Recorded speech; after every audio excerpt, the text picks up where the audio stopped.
Hello and welcome to Mytech U, the September discussion, where today we are going to talk about the 4 reasons you should manage your firewall. My name is Nathan Austin. I'll be the moderator today for this session, and Jeff Funk, one of Mytech's managed service engineers, is going to be leading the presentation. The overall theory is that this simple appliance, actually it's really not that simple if you think about it and what we're going to get into today, but a firewall is in the perfect position to protect your organization from threats, and it can help you increase productivity. And there's a lot of mystery around this device, around what a firewall really does, where it sits on the network, and how it can really help you and benefit your business. So today, Jeff's going to lead us through the 4 main reasons why you should manage your firewall. And after each section, we're going to talk about the business benefits, the actual business impact and ROI that can be had by your business by just leveraging some of the simple things this firewall can actually do. So with that, Jeff, please take it away and guide us through unlocking the mystery of firewalls. Nathan, thank you very much. Good afternoon, ladies and gentlemen. We're going to talk about several things today. We focused on 4 reasons why you should have your firewall managed, and we wanted to just focus on those 4 because there's a lot of things that you can talk about as for reasons for doing this, but we wanted to focus on these 4. Those 4 that we're going to focus on are the critical reasons for blocking malware and viruses, the automatic backup of firewall configurations and why, PCI compliance requirements for those of you that need that type of compliancy, and then talk about a tool that is a part of the management that gives you the ability to report on many things, including internet usage. So we're going to talk about each of these points, and at the end there's going to be some chance for you to ask some questions, and Nathan's going to moderate that and make sure that if you have questions that we're able to answer those for you. Before we kind of go into that, I think it's important to know, many of you may be technical and many may not be, but it's important to really know, where does a firewall live? If you look at this diagram that one of our other managed service engineers put together, you can kind of see and get an idea of where that firewall, that brick wall that is put between yourself, your network, and the rest of the world, where that sits. And it's basically becoming that gatekeeper, that gateway to stop either inappropriate web browsing that can happen through employees, malware, and even unauthorized through the internet through the firewall into your network. And it's a simple diagram just to give you an idea of where it lives and what it's actually doing for you. As we talk about those 4 reasons, those things of why we want to have a firewall and that management of it, that first point that we wanted to talk about is that critical aspect of being able to block malware and viruses. There's some technical components to that the firewall actually does for you and keeps that gateway, that brick wall between you and the world. The thing that you always want to remember is that protecting your network is not a single layer of protection. It should always be multi-layered, kind of like an onion.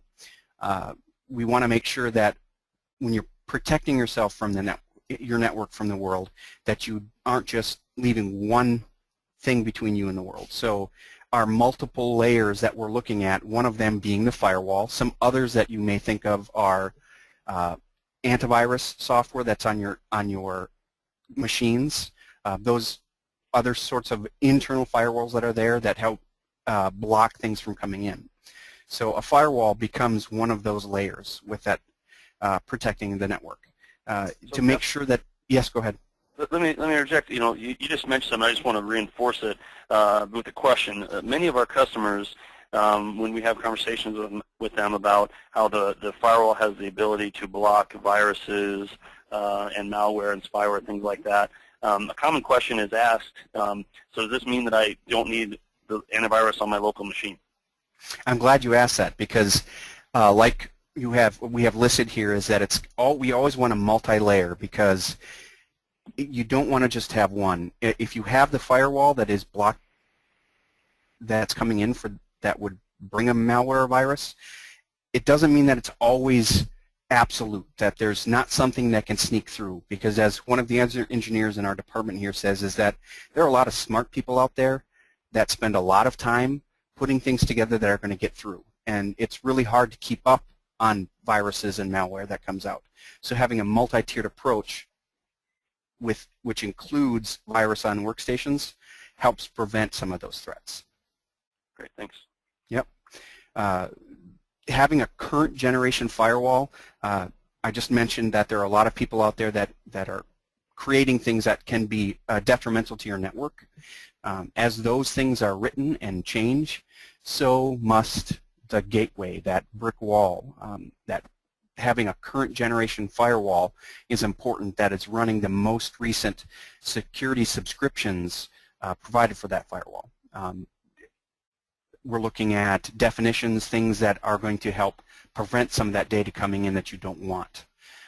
Basically, the firewall doesn't trust any data flowing through the firewall. You choose what it's going to trust, and it's always checking for what it is that's coming in. Looking at those technical components, we can look at some benefits from that.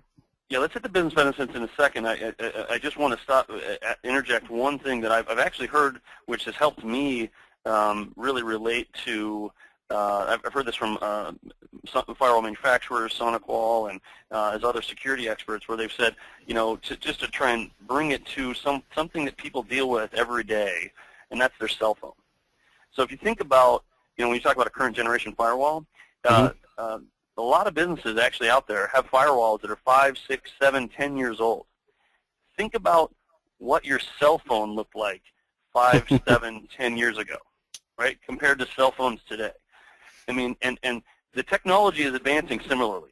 So if you think about what your cell phone could do or could not do 10 years ago or 5 years ago, 7 years ago compared to what it can do today, that's the exact same state your firewall is in from a standpoint of being able to protect you from current threats. It's 5 years old or 7 years old. The technology has advanced extremely rapidly in this area of the world, and that's just something that I've heard that has helped, you know, let it kind of sink in as far as, well, what does that mean, a current generation firewall? And relate it to your cell phone, and that'll kind of help you, I think, sink in as far as how much the technology is advanced.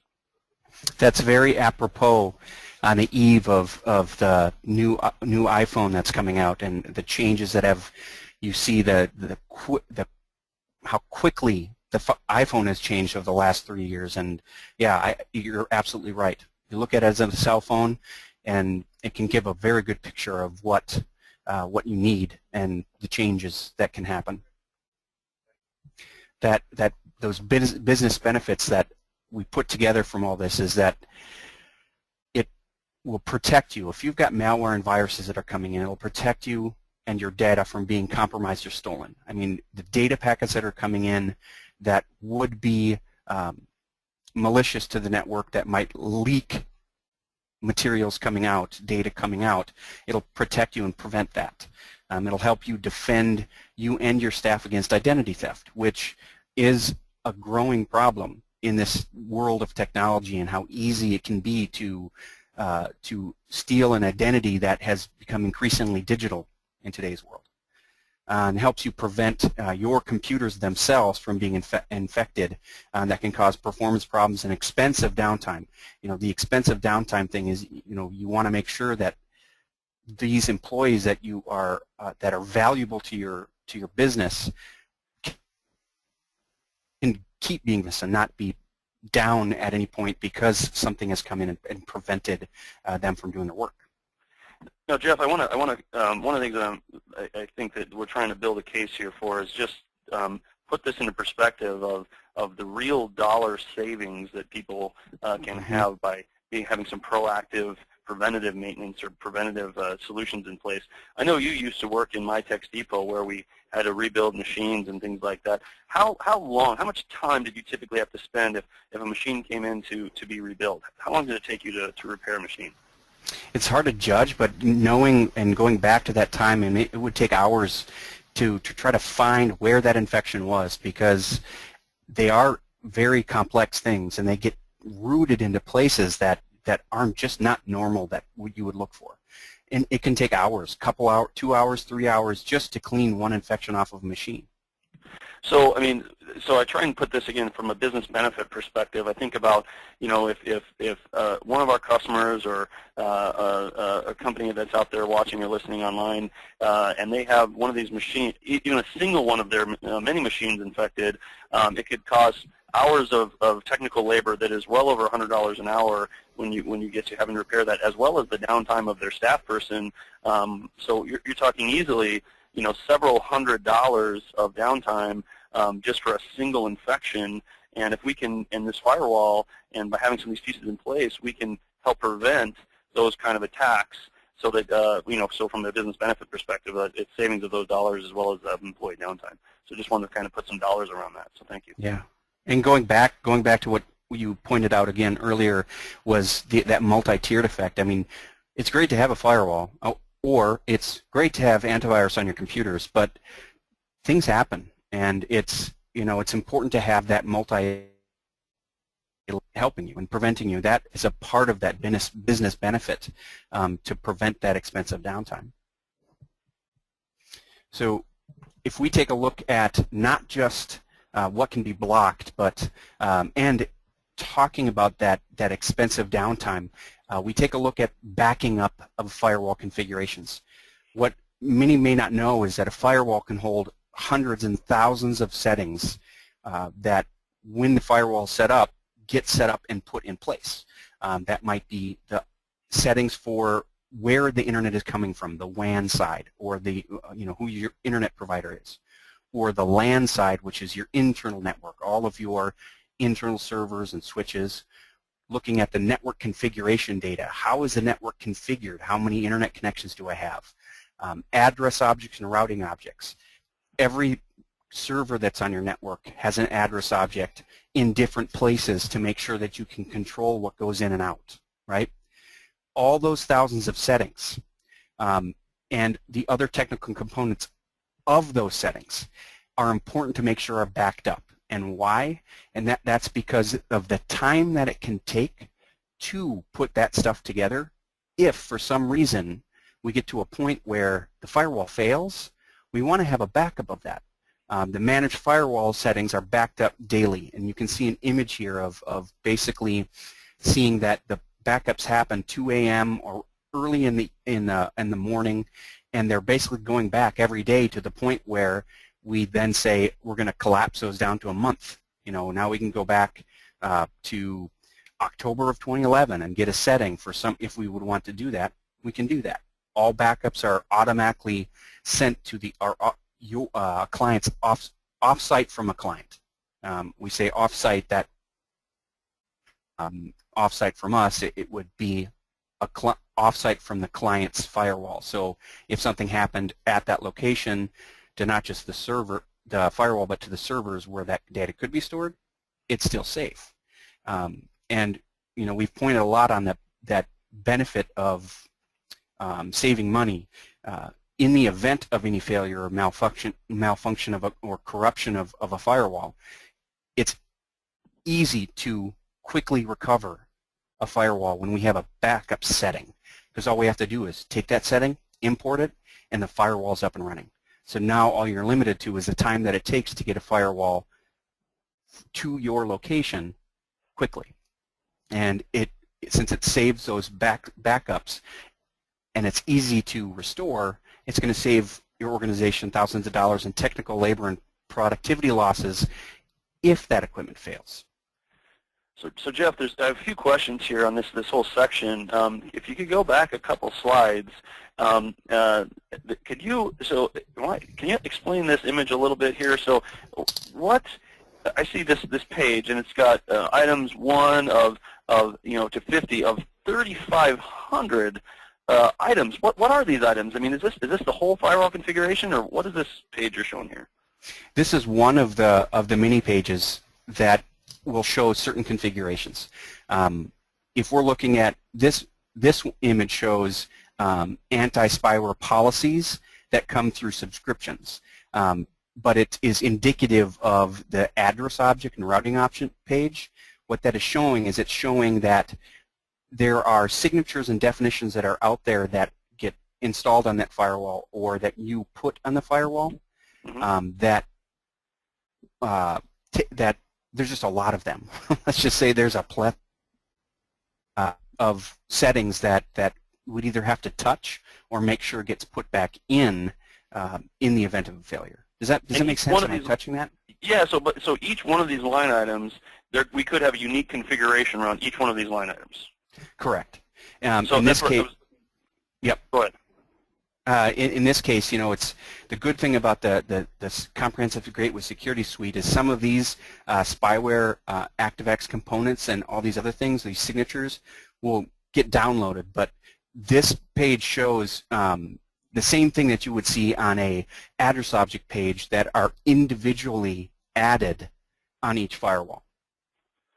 Okay, so I was trying to get this to relate to, you said every firewall holds hundreds, if not thousands of settings. The bullet point here says, and I was trying to correlate this image to, so this image is one page that has thousands of settings on it, potential settings, and there are multiple pages like this in any given firewall. So, I mean, I see now how there are thousands of settings. Even a simple network that might only have 10 or 15 people has all these settings as well. Is that right?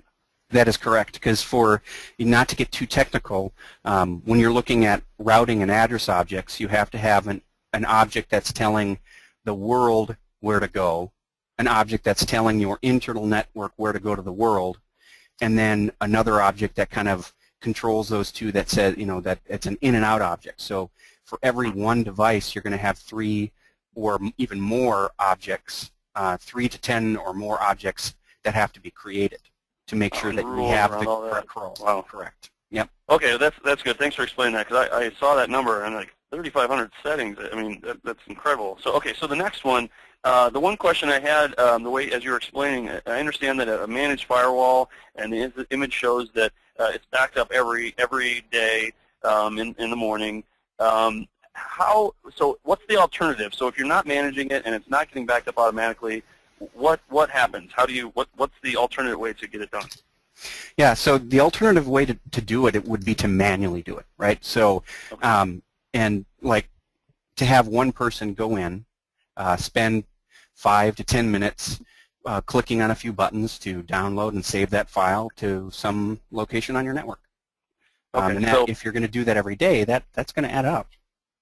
Gotcha. Okay, so the alternative is to rely on a person, which I know that as much as possible with regard to backups and things like that, we try and take the human element out of it because people get busy and they forget to do things. So okay, I wanted to clarify that there is a way to do it alternatively, but it'd be a manual intervention of someone at whatever frequency that they wanted to back it up, whether it be daily or monthly or whatever. So okay, that sounds good. That's correct. Great, and then thanks for clarifying. And then on the next slide, so you mentioned, I guess I wanted to clarify, because that last bullet point, it says it can save your organization thousands in technical labor. So I think I get that point, but but help me. So the other part, as far as productivity loss, I mean, just clarify, if your firewall is down. Yeah, I see where you're going. Your whole network's down, right? Yeah, I mean, because your firewall is what is helping push out that internet to your local stuff. So if you heavily rely on internet to do your job, email or any sort of web-based application, which is common today, once that firewall goes down, you lose your internet connection. You lose productivity. So if I do business via email, and if I have a hosted application that I use, or I'm down. I'm done. I can't use any of that stuff if that firewall's down. Correct. There's ways around it, but then you're opening yourself up to so not safe. I mean, if the firewall goes down, you consider that's the main node of what is controlling everything, which is why some of our clients have 2 in place, right? So that if one goes down, and another one's there. Absolutely. Or redundant internet connections. Yeah, I mean, putting something like that in. Yep. Yep. Redundant internet connections as well. That's good. I wanted to, because I mean, from a productivity standpoint, that means that any application or anything that business is relying on relative to the internet, if they don't have some redundancy in place, I mean, they have productivity loss for those applications. And I guess that's what I wanted to understand. So it's not only, again, technical labor. If we had to rebuild your firewall settings from scratch because there wasn't a backup of your settings, there could be hundreds, if not thousands of dollars of of time invested into rebuilding your firewall settings and all those thousands of settings that you were showing earlier. And on top of that, it's all the productivity loss of your staff if something were to happen to that firewall if there wasn't any redundancy. Yep. So yep. Okay, great. I want to really try and drive this from pull the business benefits or the business impact out of this for everyone watching and listening online. So okay, thanks. Yeah, definitely. It's important. I mean, you know me, I'm a technical wonk. It's good to have. You need to have somebody there to help balance those things out. So some companies that we deal with have not only are trying to protect themselves from the normal day-to-day things, but because of the industry that they're in, have certain compliances, that one of them being PCI compliances, that I want to add. There's what we're going to talk about is it's one portion of PCI compliancy, and Nate, you might be able to talk to this more, that there are lots of things to PCI compliancy, and that having a firewall that can manage this is important to one of those aspects. To talk about what that technically is, if we take a look at and think about not only the increasing activity of the internet in the world, just the increasing activity of malicious activity that's out there. And as firewalls have gotten better, you've talked about older generation firewalls and old phones, so has their ability to basically inspect and look at all of the packets of data that are coming in, right?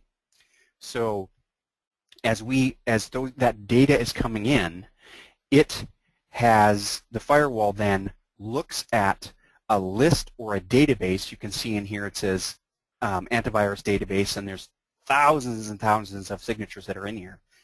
What happens is, as the data is coming in, those packets are coming in, the firewall is basically actively scanning those packets and looking and comparing it to a known database that ever increasingly grows of signatures of bad things, Trojans, exploits, antiviruses.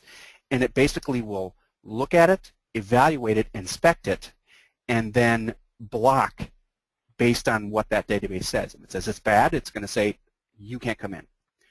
And as a part of that management side of it, the managed firewall side of it, there's an increased level that needs to happen for people who are dealing with credit card data or with HIPAA compliances for medical industries, that you have to make sure that not only are you blocking the data, but you're also evaluating where that malicious activity is coming from and actively preventing it. So when we start talking about PCI compliancy and that management of the firewall, what's happening is we are inspecting, logging on all ports that are coming in. Ports are like addresses, house addresses, right? And protocols, which, kind of the same thing. Everything has an address that says I'm going to go to this house, or I'm going to order pizza from this location because I'm closer to that restaurant. And what PCI requires is a proactive resolution to any of those potential threats. So Jeff, we're looking at. Go ahead. You brought up some good points that I'm thinking PCI, which is the payment card industry. It's any company that accepts credit cards. PCI is applicable to, but you mentioned something, and so that is many companies. It's almost every company that exists. This is something that applies to them. But you also mentioned, I thought was very good, that I didn't even think about is HIPAA. People in the medical industry, banking worlds, financial firms. I mean, anybody that's got accounting firms, if they have confidential information, they have a fiduciary responsibility to protect their customers' data and their customers' information, and the same type of rules apply. Is that right? Yeah. Yes. Yep. Everybody is beholden to some sort of compliancy within their industry, and like you said, the PCI aspect would lend itself well to industries that have to deal with credit cards, but it lends itself well to industries that have to deal with confidential data. And I would also then go so far as, thinking of confidential data, companies that have intellectual property, right? Yeah. They want to protect, that's their data that they want to protect, and doing these kind of things are the same kind of security measures and proactive maintenance and preventative maintenance measures to protect their own company from intellectual property kind of threats as well. Yeah, and this becomes another one of those, we talked about layers, it becomes another layer of protection, right? So it's the firewall virus on a computer is a layer of protection, gateway antivirus and gateway anti-spyware is a layer of protection, PCI compliance is a layer of protection. Yep, gotcha. Okay, great, thank you. So, and I mean, we touched on these, right? Some of the business benefits. Your customers trust you with their credit card data. So it's fiduciary responsibility. I love the word fiduciary. Fiduciary responsibility. It is the responsibility of the people that are holding that data to make sure that it's protected. We talked about identity theft. That could be a leak. Lack of that compliancy for whatever industry you're in can cost your organization hundreds, if not thousands of dollars in fines and increased credit card processing fees. I don't deal in credit card processing, but I'm sure that if you've been found of accidentally leaking information, you're going to get more processing fees. And then that ability in the event of a breach that it can be tracked back to your organization and how you can be held liable, you want to try to prevent that by having that PCI or that compliancy layer in that multi-tiered layer of protection. So, Jeff, you mentioned that second bullet point there when you talk about lack of PCI compliance.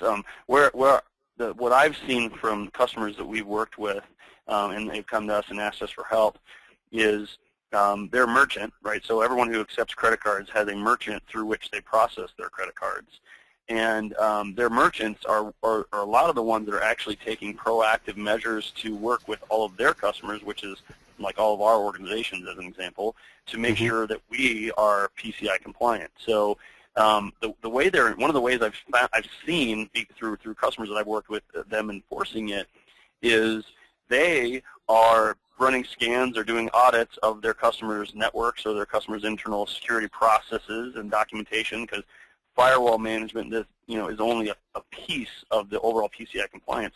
And so what's happening is that if they find their customer, us, like our organizations like us and the ones that are watching online and are watching this from the recorded version later, are not compliant, the way they enforce that is that they will say, all right, instead of your credit card fee being 2.2% or whatever the percentage is on every time you swipe the credit card, I'm going to charge you 3.2%. So I'm going to increase your credit card processing fee by 1% or whatever number until you take the measures to be compliant, to be PCI compliant by our standards. Or they also have a flat fee that they charge, that they can charge. I mean, the merchants can really charge almost anything they want.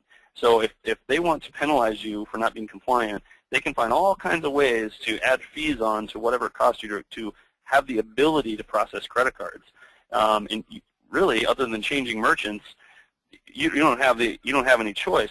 But I would also argue that, and this is what I've seen from customers, is that if your merchants bringing this to your attention, the fines, the hundreds of thousands of dollars of fines that's in bullet point 2, is really the least of your worry. The real part of your worry is the fact that if there ever is a breach, I've worked with a lot of franchises and retail chains where the corporate office would basically disown you and say they are not following corporate policy, it's on you. Or if it's a small business, I found that and there's articles and there's if you wanted to Google search any type of PCI breaches or hacks, or you can find that they're going after small businesses because small businesses typically have lower levels of security than large businesses. And if they find a breach that can go back, that they can trace back to your network, you are now liable. And this is one of the things about PCI that is different from some of the other regulations, like HIPAA and otherwise, is that they haven't really defined a lot of the teeth, like the real cost that they can charge you in some of those other regulations, where PCI, because it's being enforced by MasterCard and Visa and Discover and Amex and all that, they can basically say you are now liable for, if let's say that someone took a credit card and charged $10,000 or $20,000 of fees, great, you are now liable for the $20,000.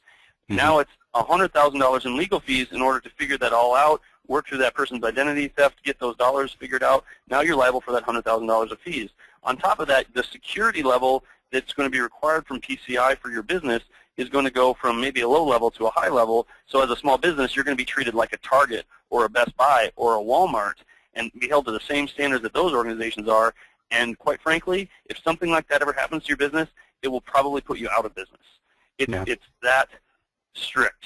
And so I don't want to be light on this, but the bullet point 2 is if you get by with $100 or a couple hundred or a couple $1,000s worth of penalties, that's you got by easy.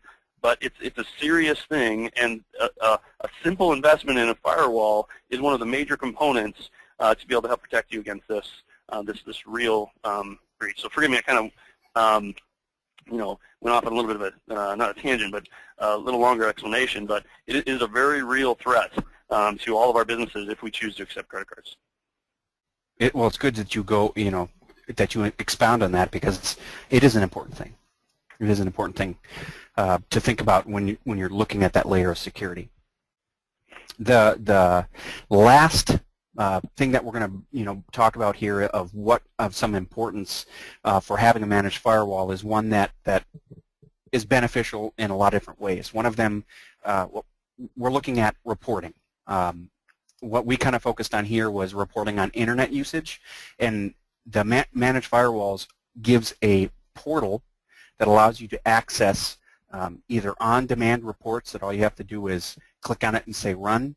It provides reports that are scheduled that come weekly and or monthly, and allows you to access other reports that can help narrow down information or just get you information on what's happening on your network. Is some examples of what we have. We're focusing a little bit here. I'm going to show you some samples of reporting on web domain access or usage within your network. You can look at bandwidth, you can look at all those things, and you can compare them to where are people going on my network.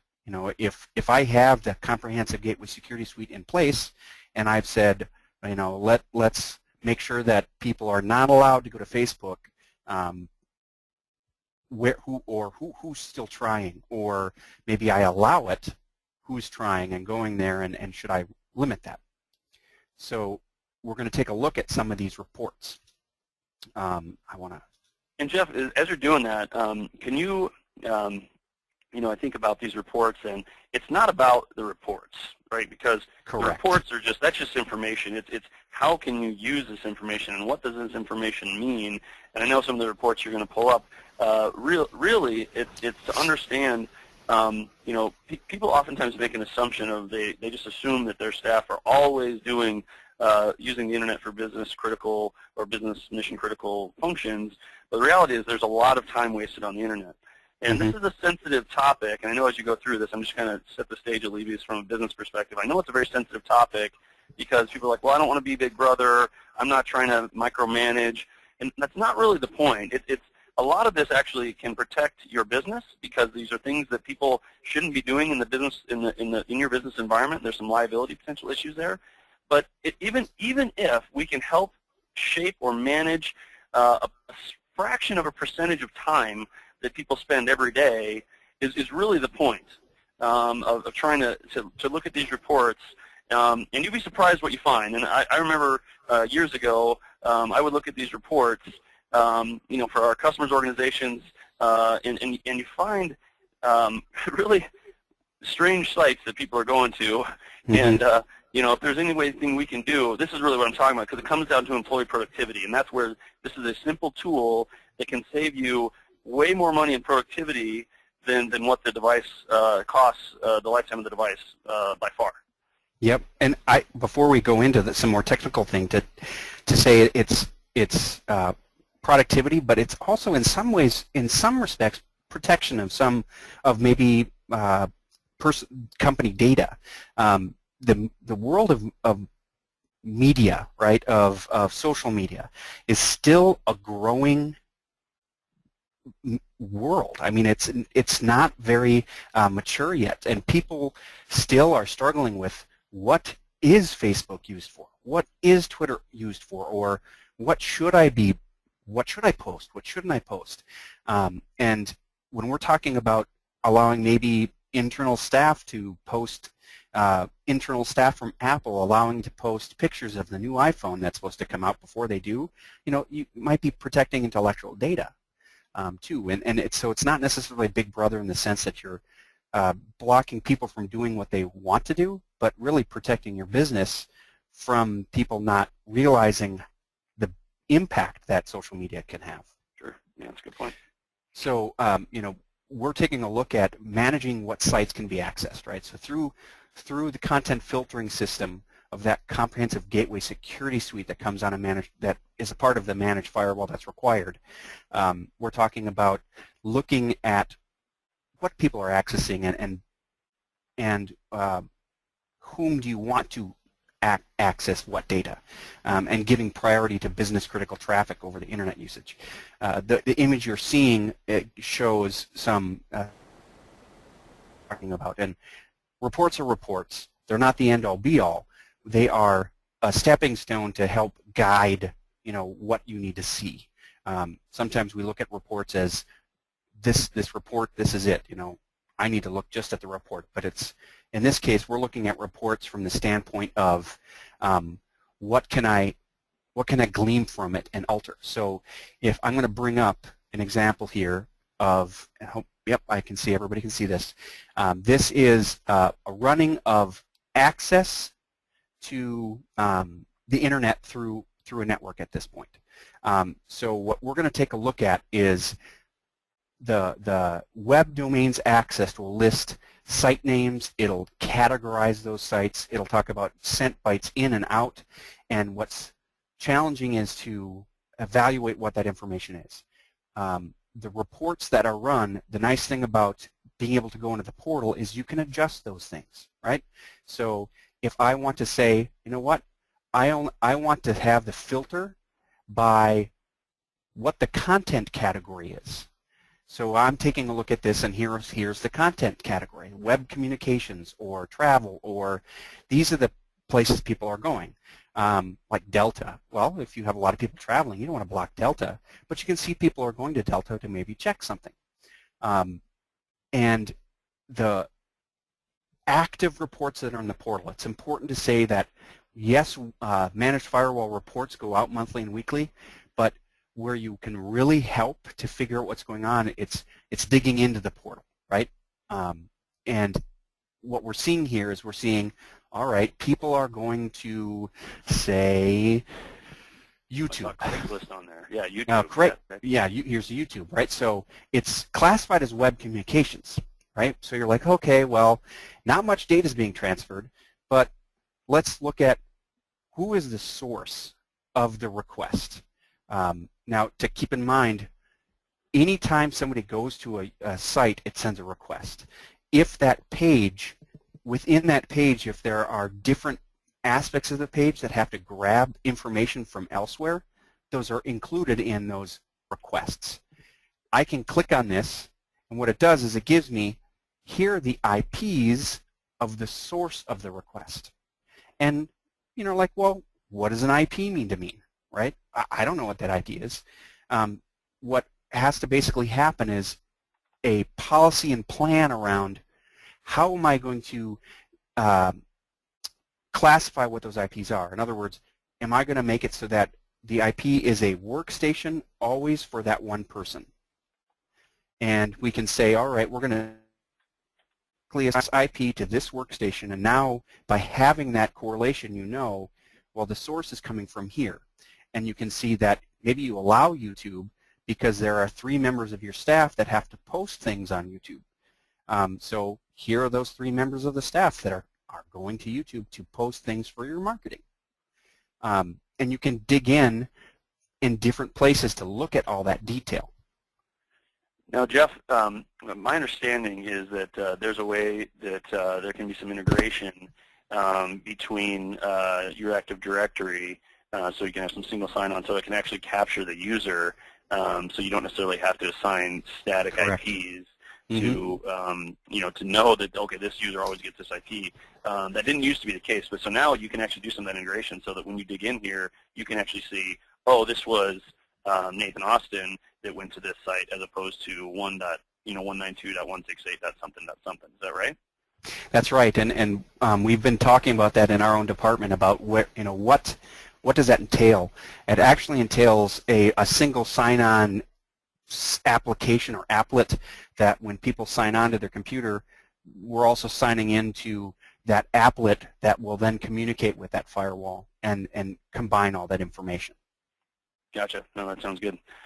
I just know that makes it easier. I mean, us as technical people, we have the resources to be able to track down where that IP was, but as most of our customers, it'd be just a lot easier to view users. So that's great.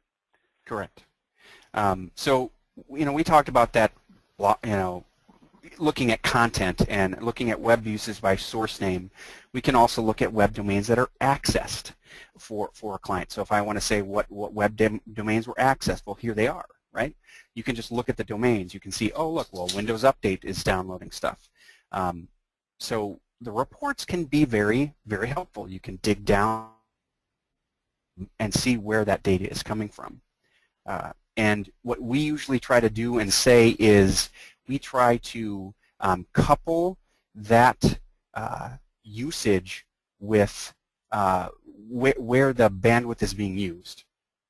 And we take a look at what is being downloaded, the sources that people are going, or the destinations people are going to, the sources that you're coming from, and how much of your pipe is being used. Because if you're looking at something and saying, oh, between the hours of 11 and 12:30, it looks like my 10 megabit or 100 megabit down internet line is completely used up. Well, it's because 15 out of your 30 employees are streaming movies from Netflix. So we can look and see where that data is from.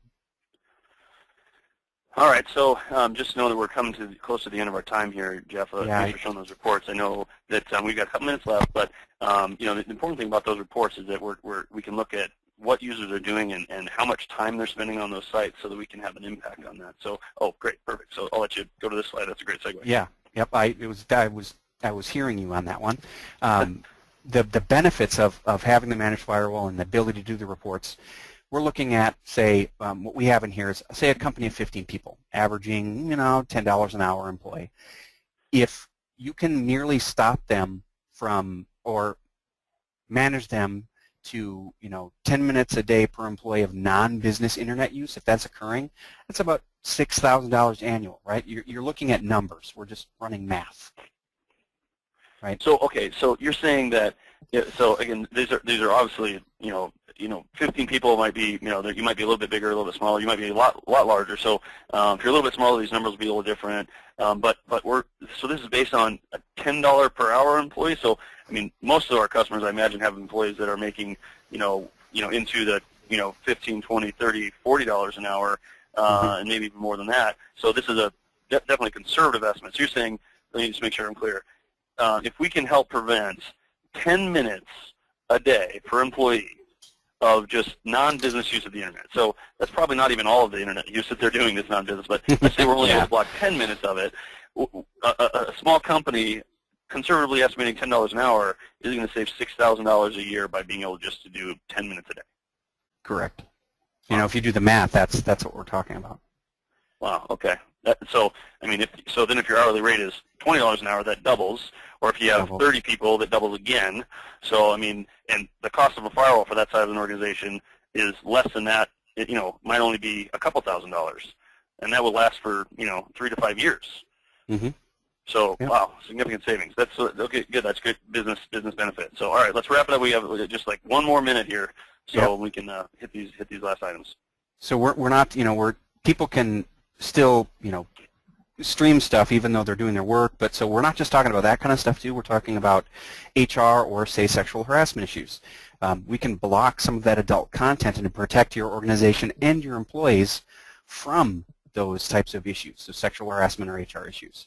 And you can allow for non-business use of the internet at lunch or after regular business hours. You don't have to just say block it completely, but you can then determine, hey, I don't care that you stream movies between 12 and 1 because it's your lunch hour. And you can allow for that use at that time by having some of these tools that are there. That's great. So that's great. So that you can, I mean, so you don't have to block it entirely. You could, but you could just manage it. You could basically, you know, choose when people can actually to view the internet. That's great. To view that non-business critical stuff. Great. So, I mean, I brought this slide up at the end here just to show, you know, this is what we kind of covered today. We talked about blocking malware, viruses, multi-tiered approaches to protection, backing up that firewall configurations, PCI compliancy and all that can revolve around it, and then looking at some of that reporting on internet usage and other things that are all firewall, depending on what level of management that you're doing. Great. Well, Jeff, thank you very much for guiding us through and hopefully unlocking some of the mystery around you know, what is a firewall and where it sits on the network, and how it's not. Many people don't really leverage it to the full extent that it can to have the business benefit. And what I took out of this is if we can just use some of these simple functions that are built into a current firewall, you're going to be able to save your organization in productivity and potential loss way more money than what that firewall costs. So thank you very much for taking the time, everyone. For those of you who watched live today, as well as for those of you who are watching in the future. And if you have any questions, please contact Mytech, and we'd be happy to help with any questions you may have. Have a great day, everyone. We're going to sign off. Thank you.